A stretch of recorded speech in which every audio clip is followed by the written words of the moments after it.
नमस्कार।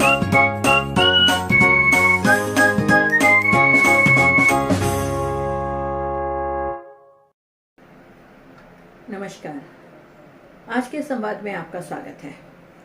आज हम चर्चा करेंगे धोखे की, बैंक अकाउंट खोलने में हो रहे धोखे की।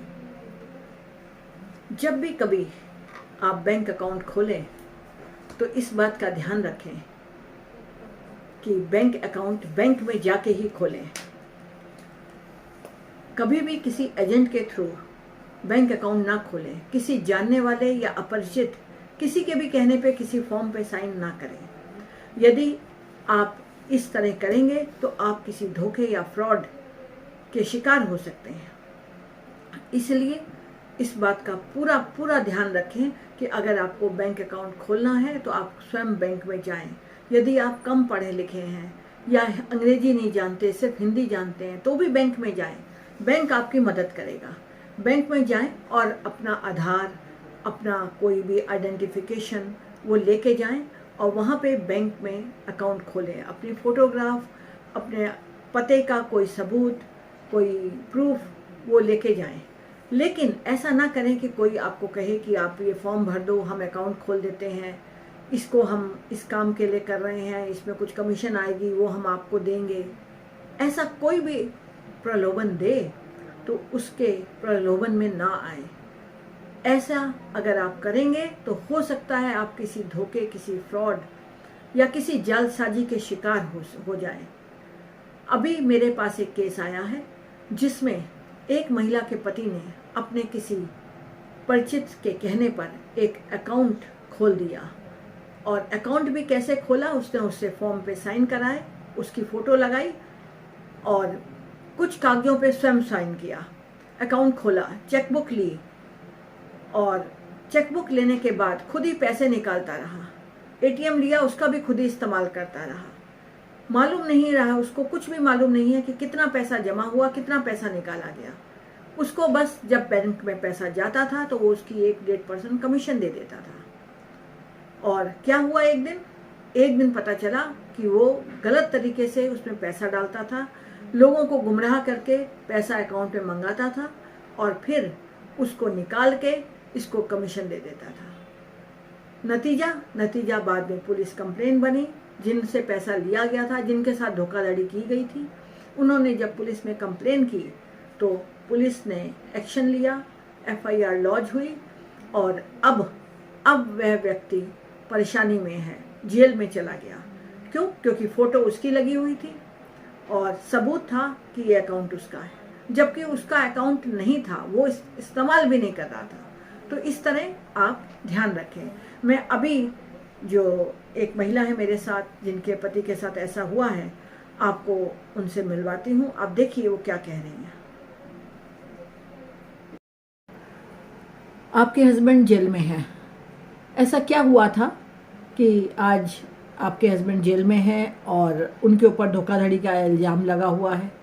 मेरे हस्बैंड ने कोई फ्रॉड नहीं किया, ना ही उन्होंने कुछ भी ऐसा किया, लेकिन लोगों ने उनको एक जालसाजी में फंसाकर उनसे झूठे अकाउंट खुलवा दिए और उनकी फेक आईडीज़ बनवा दी और कुछ भी नहीं था, सिर्फ एक फ़ोटो लेकर और उनका पूरा अकाउंट डिटेल बनवा दिया।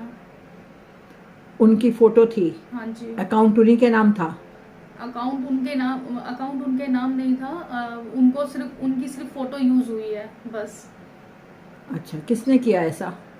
मतलब कुछ लोग थे जिनका काम ही यही था और जो इसमें फेक कॉलिंग्स करते थे वो नाइजीरियन थे और वो ही कॉल करके लोगों को फंसाते थे।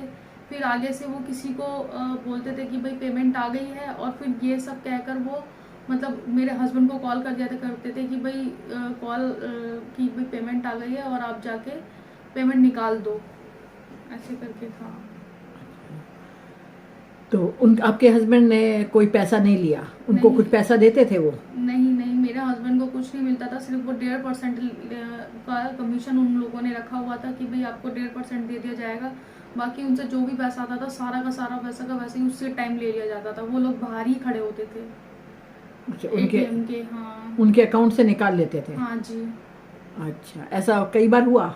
जी, ऐसा बहुत बार हुआ। अच्छा ठीक है, तो यानी कि आपके हस्बैंड की फ़ोटो यूज़ करके बैंक अकाउंट खुलवाया गया, फिर ये फ्रॉड किया गया। जी जी। तो आपने सुना किस तरीके से आज ये महिला परेशान है।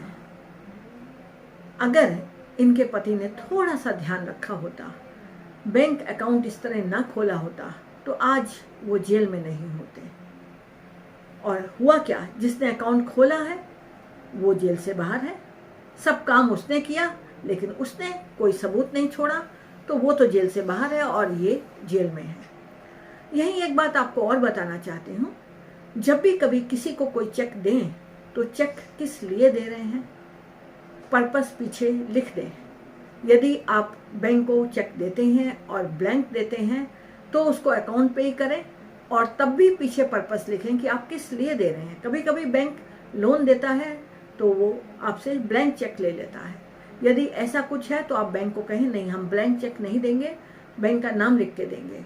और यह आप पर्पस अपना जो भी जिस लिए भी चेक दे रहे हैं वो बैंक के जो चेक है उसके पीछे पूरी तरह अच्छी तरह लिखें। और यही नहीं, आप अपनी जो आईडी देते हैं बैंक को, आधार की कॉपी देते हैं, उसमें भी नीचे लिख दें इस बैंक को इस पर्पस से ये कॉपी मैं दे रहा हूँ, और साइन करें, तारीख डालें। अगर आप ऐसा करेंगे, इन कुछ बातों का ध्यान रखेंगे, तो आप अनजाने में ही जो फ्रॉड हो रहे हैं उनसे बच सकेंगे।